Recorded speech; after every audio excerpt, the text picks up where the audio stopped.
everyone. I am Yasemin Özdemir.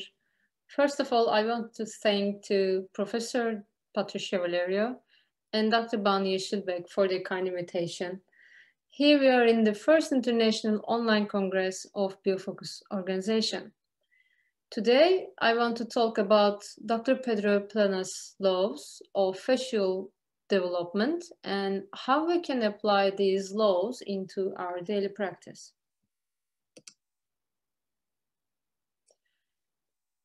Planas' laws play a major role in the development and evolution of the stomatogenetic system, and these laws explain the physiology behind it. They are based on the neuroocclusal rehabilitation concept, and the philosophy of this concept is the result of the clinical experiences of Dr. Pedro Planas.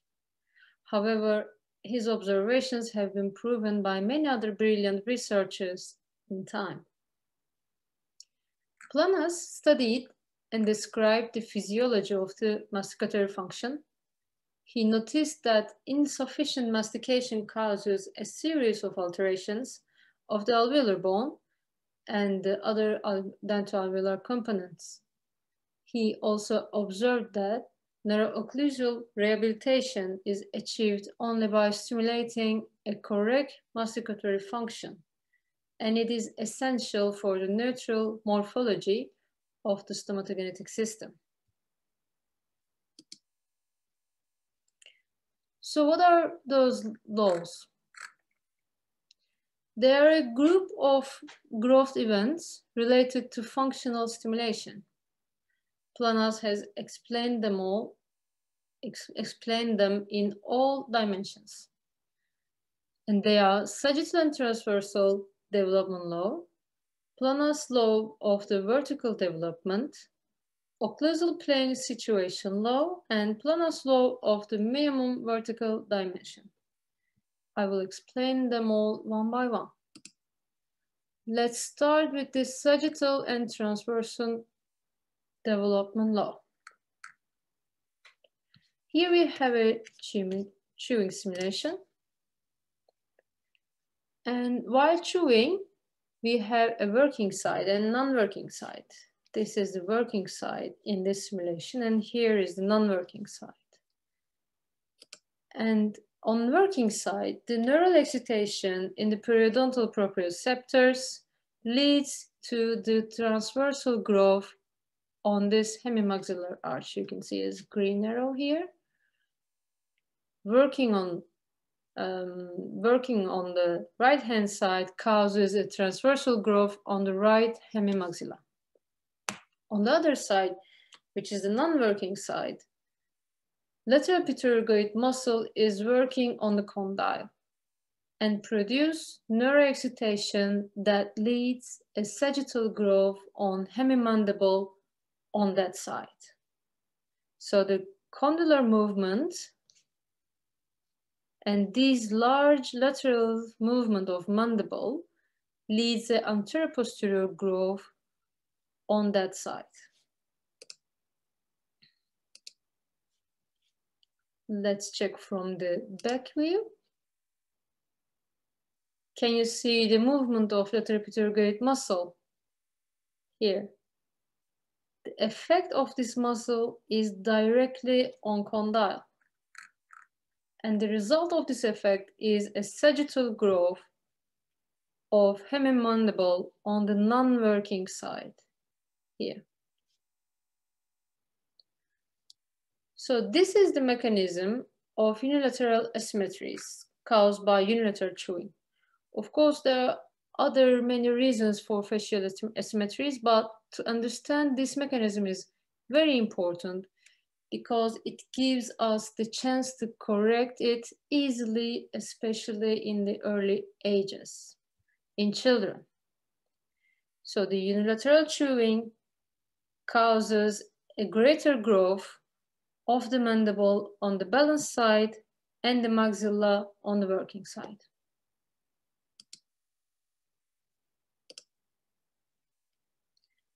Okay, what else is happening during chewing? The occlusal contact on the working side promotes enhancing on the body, the volume and the height of the mandible. And the mandible movement is greater on the non-working side, and the masticatory load is concentrated on the working side. And it makes sense. What does it mean? Yes, all the load comes from mastication, is concentrated on the working side, causes neuroexcitation on the periodontal proprioception zone here, and it results with it leads a enhance of the height of the mandible. And also mandibular movement is greater on the non-working side, which we've just discussed in the previous slide. Okay, I borrowed this graphic from a research. I think it's a good summary of transversal and sagittal growth laws. Let's repeat them all. On the first graphic shows that anterior posterior growth on mandible on non-working side. And the second graph, we can see the vertical growth of the mandible on the working side. And in the third graph, we can see sagittal and transversal growth of the maxilla on the working side.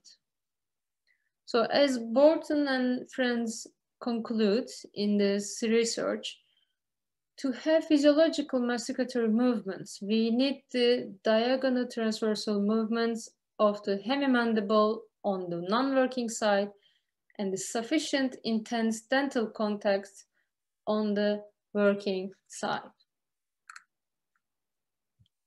So these are the transversal and sagittal growth laws. Let's check the vertical plane, Planck's law of the vertical development. Okay, to understand this vertical development law, we need to go back to our embryology lesson. And let me ask you, do you remember the origins of the maxilla and the mandible? Here you can see as green, this is the first branchial arch, comes forward and connects each other. There is macal cartilage in this first branchial arch, which develops mandible. So mandible consists from two groups, comes from each side and connects to each other. And maxilla is more complicated. From the first branchial arch, a branch occurs from each side, like this, and grows to anterior, and frontonasal process grows down, which originates directly from the brain. And these three parts are coming together to occur maxilla. That means maxilla consists from three groups. And it is very important because the embryological origins of maxilla and mandible explain the vertical development in all ages and in all treatments that we're applying to the patient. Because the neuroexcitation from one dental piece of a group generates a response on the entire group. So if you generate a neuroexcitation on the upper incisor, the response will come from the four incisors and from the premaxillaria. You cannot expect to get any response from the canine nor the other back teeth of the maxilla because the origins are different. Embryological origins are different. So we need to keep that in mind while we're doing any type of treatment, especially orthopedic or orthodontic treatments. Okay, I will explain this law using an accessory which we call Ekiplan. We are using Ekiplan on the functional appliances a lot, but you can use Ekiplan with also non-functional appliances. I will show you an example. Let's proceed. Okay, this is Ekiplan. It is a piece of metal, but there is a special step here that arrange the connection of the upper and lower front teeth. These steps allows us to keep the upper and lower teeth in the A position that we call. This is a desirable position of the frontal teeth. And actually, right now you're seeing Ekiplan upside down. It is usually connected like this to the appliances. This is the holes that we're connecting the accessory to the appliance. Here in this patient, this Ekiplan is connected to the lower brace or to the lower part of the brace. I can't tell from here. But the only thing that we need to know is in this position, while the patient is wearing the brace, only the lower front teeth, lower incisors, 4 incisors are touching to the metal, and upper first incisors are touching. All the other teeth are free if we do not impair them using some stops or acrylic. It depends what patient needs. It depends what we want. Okay, let me show you a case. Here is the result of using Ekiplan for 3 months. And let's think about it. What just happened here? This patient has used a similar brace as you see here. He used the brace, one brace connected upper and lower parts, and the Ekiplan was touching as just you see here. Ekiplan was touching to the lower 4 teeth and upper 2 incisors. And what we're expecting from that? We're expecting to generate a response from the whole mandible, but only from the front group of maxilla. We're not expecting any response, any growth response from the back teeth, canine and the premolars and molars and that hemimaxilla. We do not expect any response from that area. Only we are expecting on maxilla is a response, a growth response on the bone, includes these 4 incisors and premaxillary. However, on the mandible, touching Ekiplan with only 1 tooth on hemiside generates a response on the entire group. So in the beginning, the Ekiplan was sitting between the incisors, touching to the lower 4 incisors, and it created a bone growth on the back here and here. And I can tell, because it was my case, it's also reduced the gummy smile. In this case, gummy smile was not so, wasn't a big problem.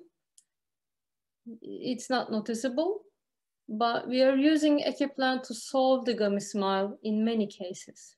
It works very well because it creates a remodeling on the premaxillaria.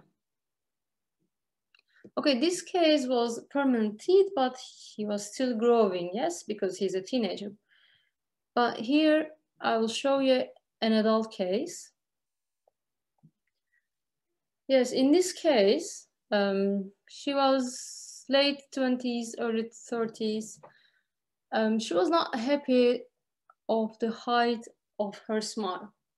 She was unconsciously noticing that her smile was diminished. The proportion of the faces of her face was not so ideal.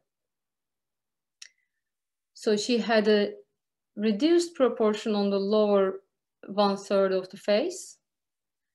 And she was saying that I can't show my lower teeth when I smile. And she was right, because she was developing a deep bite in time because she was a terrible clincher. And she was grinding her teeth. So as you expect, she was reducing the lower facial height. And here, this is the first day. She starts wearing the brace. It is not a functional brace. It is just a brace fitting to the 6s with any clasp, no widening, just acrylic on the palate. And the Ecuplan is fitted to the back of the upper front teeth. She's only wearing an upper brace, and Ecuplan is attached to the acrylic behind the 4 upper front teeth. So you can see the Ecuplan's corner here. It is sitting like that, behind the front teeth. So when she closes, when she bites, only these lateral and this lateral is touching to the Ecuplan. It is metal. And this canine here, this canine and that canine touching to acrylic of the brace. So acrylic is impairing more growth of the canine, and also we do not need that. As you can see, she has a big step here, and she just worn only nights, maybe 1 or 2 hours more. I'm not sure, and this is 6 months later. Okay. We can even see that the lower incisors have been aligned. And here she's wearing the brace, but the back teeth, molar teeth start touching. So this is when you stop to wear the brace. And this is her bite. And I think this is a desirable overjet and overbite. So this is what Ecuplan does. Actually, this is the demonstration of vertical dimension growth law of planus. If you generate a stimulation, a neural excitation, on one piece of the group, you'll get a response from the whole group. And there is also a surprise here. I don't know if you noticed that. This is a deciduous teeth. Persistent second molar on both sides. And as you can see, it doesn't matter if it's a persistent tooth. It doesn't make a difference because the response comes from the bone, not from the teeth. It's not about alveolar bone, it is basal bone. So obvious. It's not about the height of the teeth or anything. It is basal bone. And alveolar bone is just following the basal bone. And we solve here, there's no step anymore. We solve the deep SP curve.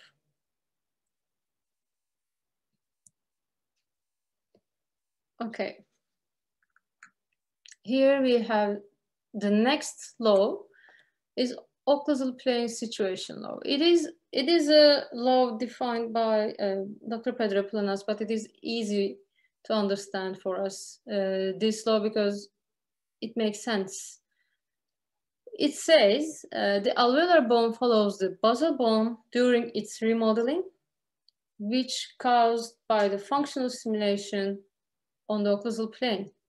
The occlusal plane inclines upwards on the working side and downwards on the non-working side. So ideal occlusal plane supposed to be parallel to camper plane. Let me show the drawings. So if there is a unilateral chewing situation, you will see the occlusal plane on the preferred side is closer to camper plane. And I put this case here because it is easy to show the asymmetry and the result of chewing on one side. You can easily say that this patient's preferred side is left-hand side. And it is not just because we have a disaster on the right-hand side, not just that, because the occlusal plane is closer to the camper plane on that side, and the occlusal plane is here. It just inclines downwards because this is the balanced side. She's constantly using the left-hand side to chew. And also, if you could remember the first rule, on the balanced side, the movement of the greater movement of mandible on the balanced side will generate a sagittal growth on that side of mandible, and it will create a midline shift in time because it will create a more growth on that side, and inevitably it will lead to a midline shift. So all signs here in this case is showing us she is chewing on the left-hand side.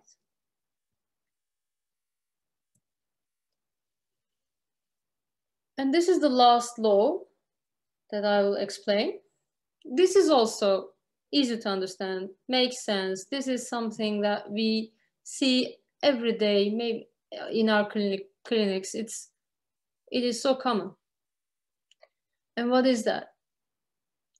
The mandible spends the minimum energy to achieve to the maximum dental intercuspidation.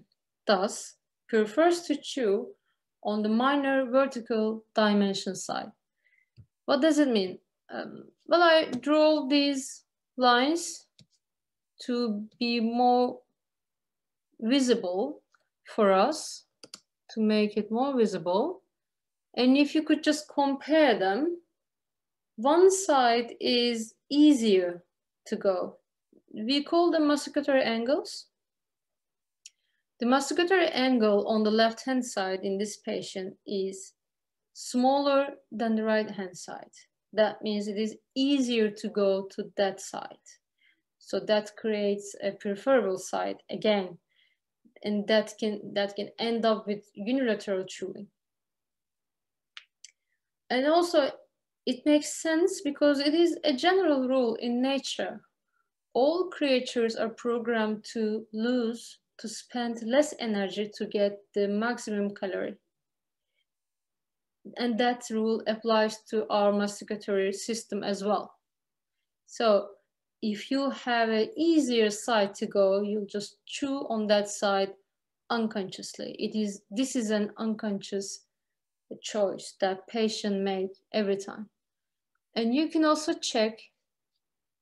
confirm this pre-diagnose while with checking the tooth wear.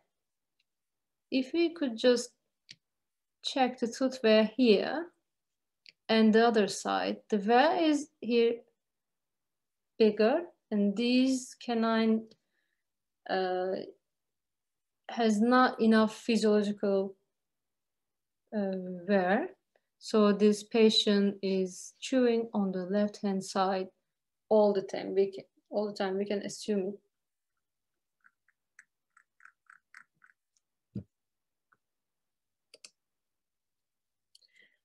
Okay, here we have a famous diagram. You can find it in Google easily.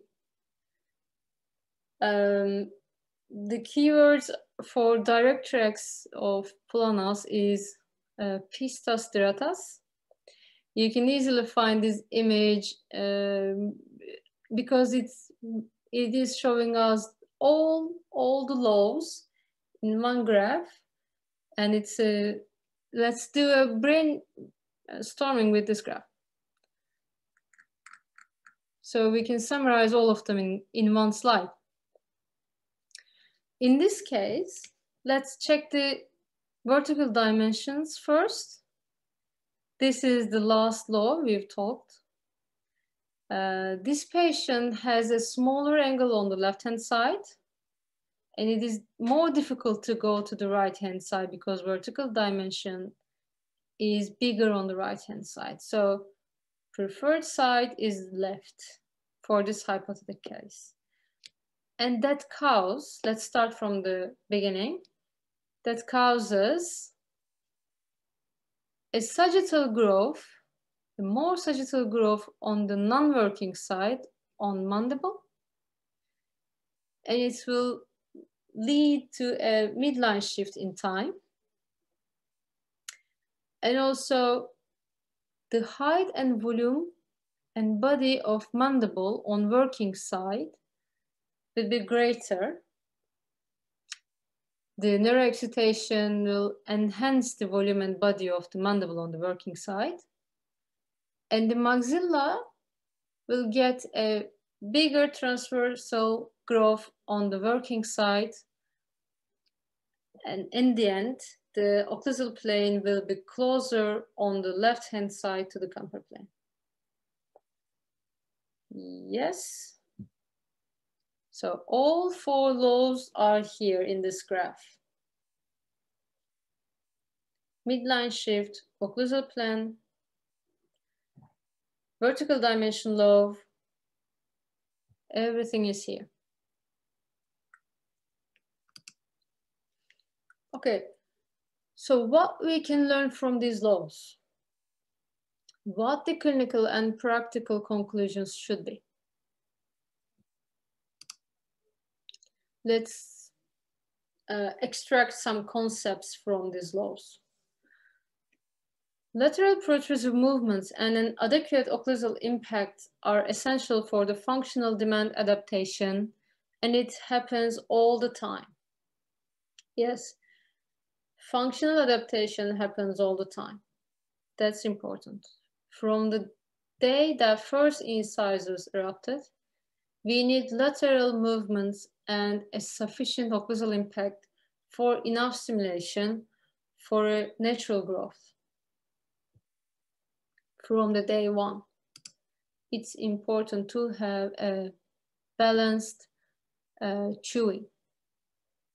Also, it is necessary to chew in both sides, yes, of course, of the mouth, alternating the sides, and it is also necessary to protrude for incision. Yes, we need to check, especially in our young patients, if they can incise, if they can cut with the front teeth. Sometimes they cannot. Sometimes they prefer a corner like canines to bite, to cut something. And we need to check it, and we need to understand if anything is stopping that child to incise. And we need to solve it, because the deciduous dentition is important to have a natural and balanced growth. Especially as a pediatric dentist, I would like to emphasize the importance of deciduous teeth again. If the child starts to chew on one side for any reason, and it can be a small decay, these rules mentioned by Planas always apply, and this can lead to an undesirable outcome in the growing child. In fact, we are almost sure it will not end up well. So please do not ignore the necessary treatments of the deciduous teeth. It can be even a small filling. Just don't ignore them. Don't miss the follow-ups. Keep the deciduous teeth healthy to get a healthy permanent dentition. The mechanical properties of the food may lead to functional abrasion to generate a dynamic equilibrated occlusion. What does it mean? Of course, it means that you should give hard food to the children as soon as possible because it is a natural thing. As soon as they get the deciduous teeth, from day one, they need to start chewing, trying every day. They need to grab something and try to cut it. This is how they practice. This is how they get used to all those accumulated movements of mandible. It is essential. And the maxilla and mandible bones are structurally different and obey different growth and development laws. And we know that now because their embryological origins are different. We need to keep that in mind.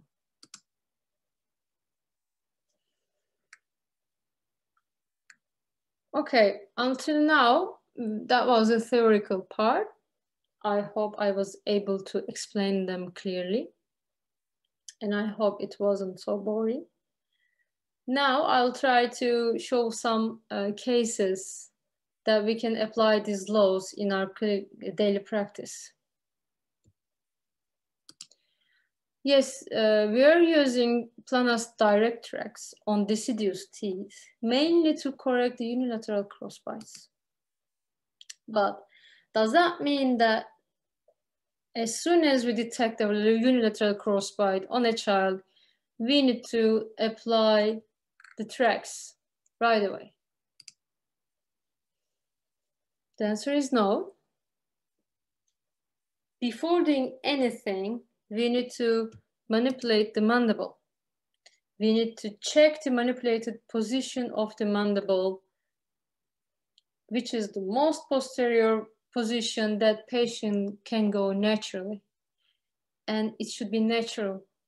I'm not talking about pushing the mandible as much as I can.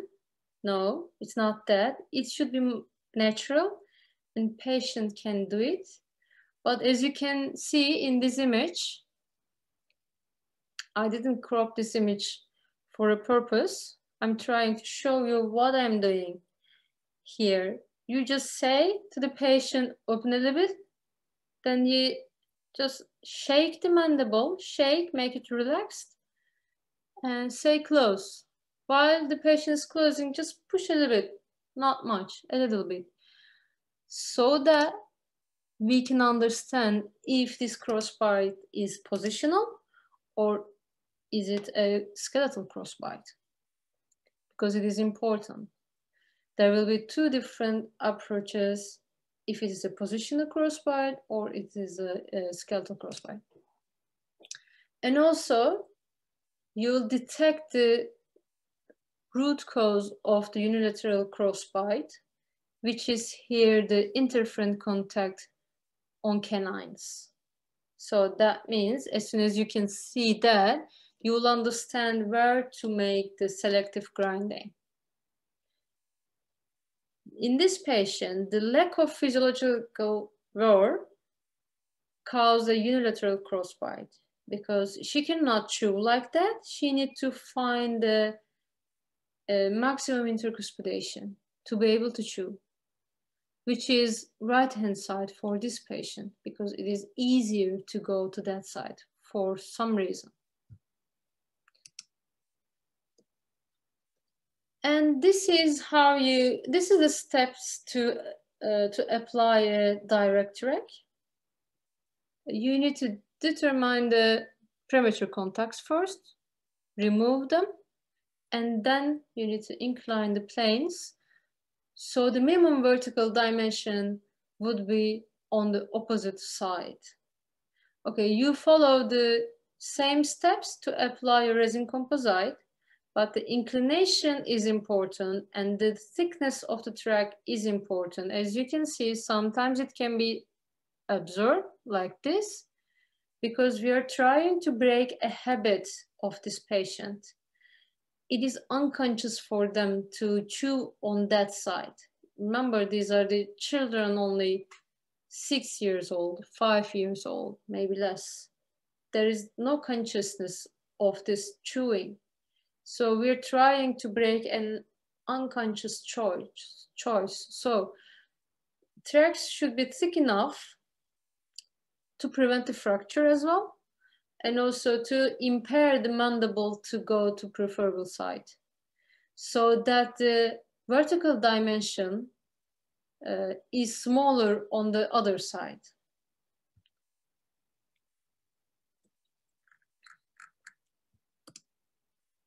Let's go back to the case that I showed you. Okay, this is the initial position. You can see that this interferent contact is the root cause, and it starts everything. And you can see even in this position, second molars are edge to edge position. And this is the same session. And please check the shape of the canines on here, and both upper and lower arches. As you can notice that I didn't just add composite to make a direct track inclination. I also make a selective grinding both on upper and lower canines. So that if you could just check here as well, right now it is easier for this patient to chew on the left-hand side. And this is the side view. And it is normal to create an open bite when you apply a direct track. It is normal and it is temporary. It is so temporary. After 1 week, you will see that the posterior teeth settle very nicely, and in main cases, the problems solve in 10 days, 2 weeks. Sometimes it takes longer time, of course. And this is the same day. Yes, we created an open bite, but it is normal. Here we have 30 days results. As you can see, open bite, there is no open bite anymore on the back teeth, and there is a slight open bite on the front. And of course, there is a tongue contribution on this front open bite. Yeah, there's a tongue between the teeth swallowing pattern in this patient as well. But I want to draw your attention to the second molar here. There is no cross bite anymore, no edge to edge bite. And since we established the neuromuscular excitation on the maxilla on the right hand side, it generates a transversal growth on that side. This is a natural transversal growth, and it will be better in time. So we just gave this patient the ability to chew on both sides equally and to function in a balance, created this result. From now on, we can reduce the thickness or the height of the track. We need to keep following the patient and doing the grindings, necessary grindings. You have to check with the bite papers, and you need to do the grindings.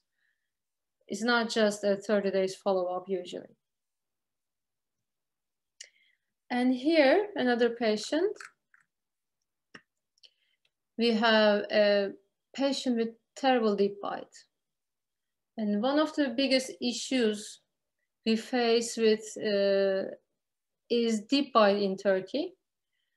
And to be honest, I find it interesting that certain pathology seems like concentrated in some geographic certain regions.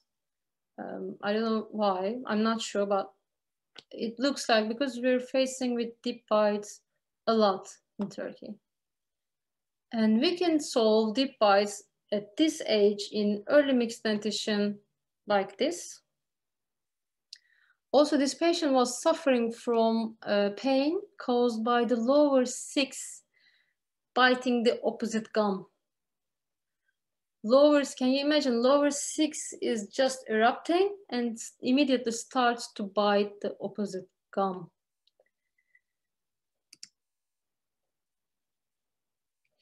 Okay, let's keep analyzing the patient. Check the masticatory angles on both sides. It is difficult for her to do the lateral movements. They are too high. Masticatory angles are too high for this patient, so she cannot do lateralization. It's not easy, so it's not possible. So according to Planck's law, we know that she will not grow enough in transversal plane because she's just opening and closing like this. She's not doing the lateralization. And we can see that, yes, there is the lateral, the transversal growth on mandible is not enough. As you can see here, the first incisor is positioned lingually. And here is the result of 2 months. And what we have a desirable overjet and overbite, no deep bite anymore. Of course, she still has some crowding, but can you see that this incisor is almost aligned? And it is just because we gave the patient the ability to chew with lateralization, nothing else. And we gave a kick, just a small kick in early mixed dentition phase, and the rest is done by the body self-regulation system. Isn't that beautiful? And this is 2 years later. I can promise you that this is the same patient. Where is the deep bite? Yes, she still has some crowding, but you can solve this crowding very easily. I mean, I find it beautiful. Why don't we do that?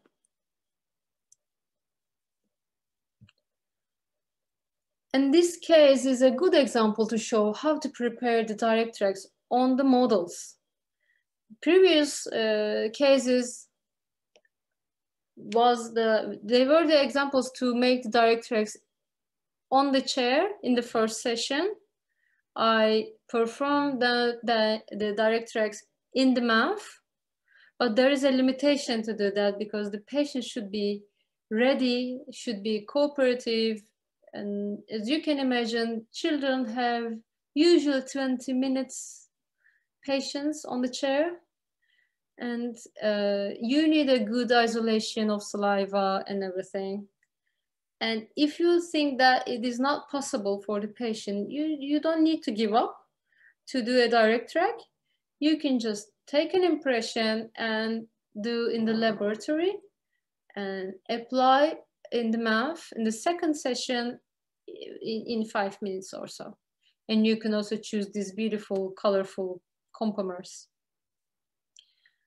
In this case, let's analyze the case first. He is in an early mixed dentition phase, has a severe class 2 with spacing on both upper and lower jaws. So he doesn't have a transversal issue, only sagittal.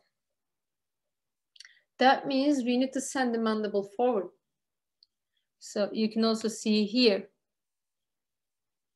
mandible is set back. So it is important to encourage mandible to go more forward in this age. And also it is possible to give the inclinations to the tracks according to the case. And this is the position of the mandible after we applied the tracks. It is the same session that the tracks are applied. Can you see the position, new position of the mandible?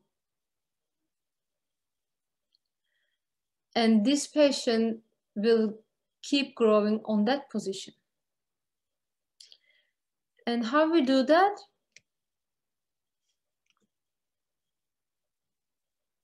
By the way, this case belongs to Banu Yeşilbek. Thank you again, Banu, to sharing this case with us. How we do the direct tracks on models? You take an impression, prepare the direct tracks as you wish, with the necessary inclination. It can be the class 2 inclination, class 3 inclination. And you need to take another impression. You do a vacuum plaque, then you cut the necessary parts of the plaque, and you use the small Essex plaque pieces in the mouth to apply the composite on the tooth. And it is, you can isolate better with this approach. And here, in this illustration, you can see this is a class 2 inclination, sends the mandible forward. You make the tracks on the upper molar higher and upper second molar higher and lower first molar higher. So you give this inclination. The mandible touches to the tracks and its inclination sends it to the forward. If you can imagine that you have a class 3 tendency in the patient, you can do the opposite inclination to send the mandible backwards. And then you give the chance to the patient to grow in this position. This is an interesting case. I just get this case a couple of days ago, so we do not have a follow-up photos, but I know the tracks will work. And this is a class 3 tendency here, you can see. And you can add composites to the first 2 incisors on the upper. So it will start creating a narrow excitation on the periodontal area and premaxilla area here. And it will cause a remodeling on the premaxilla. It will start growing to forward. Because as soon as you get the correct stimulation, the growth pattern just changes and the bone remodeling occurs in the correct way. And of course, there is an inclination behind this composite and it sends the mandible back. Yes, the tracks are not beautiful, and probably it is again the limitation of working with children, and that patient needs to wait for the second session for polishing and trimming to make the tracks more beautiful. But yes, they are big, but they should be this big. As you can see here, actually it is just 1 or 2 millimeters down from the lower incisors edge. So it should big enough to break the habit of the child to protrude the mandibular dish. Because in this child, you can imagine, it is easier for him to protrude the mandible. So he's doing this movement easier than any other movements. So we are trying to break this habit. And this case belongs to Alize Su Ülgen, my colleague in Izmir. And I want to show this dramatic photograph to you because this is why we need to do early interventions. This is why. This is the case that I wasn't able to convince them to have an intervention. And this is 2.5 years later. Isn't it dramatic? I mean, I feel sad about this patient, but it is a good opportunity for me to show you what will happen if we do not do anything. Everything will end up worse. As you can see here, maxilla, this is a better position for maxilla, but maxilla was having all the stimulation from outside to inside, from the buccal to palate. So the maxilla just continue to grow like this, inwards and downwards. And what's going on with mandible here? According to the first rule, on the non-working side, the mandible will grow more. So the midline shift will be worsened.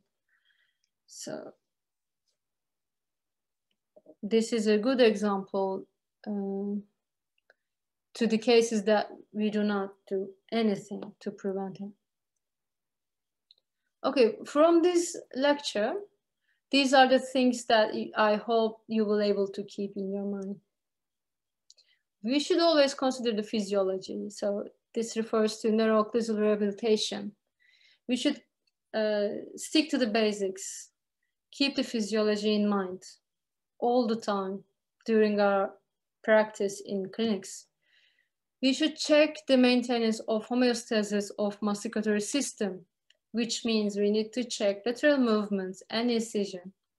We need to check the masticatory angles. Are they even, or is one of the angles is shorter than the other one? So is there a preferable side to chew for the patient? Are there any interferent contacts? We need to check it. We need to check not only on the young patients, these rules apply to everyone.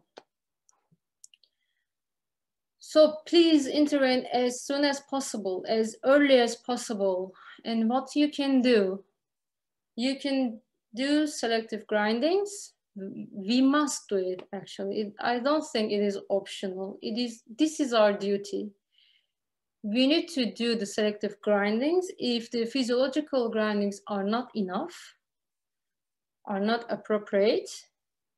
And then, if needed, we can apply Planas Directrix. And if you decide to do Planas Directrix, these are what you need to do. First, manipulate the mandible, then eliminate the interferent contacts, then incline the tracts as the case, depends to the case. You can do class 2, you can do class 3 inclinations, you can do no inclinations, you can do just tracts, flat, and you can do a cross-bite inclination, and it should be big enough to break the habit. And also keep checking the patient in these intervals. If it is not more, not often. And this is all I want to talk about. Thank you for listening. And these are the references if you want to go deeper in this subject. And there are many more researchers are still doing scientific researches on this subject. And this is the science behind it. Thank you all for joining, and please enjoy the rest of the Congress.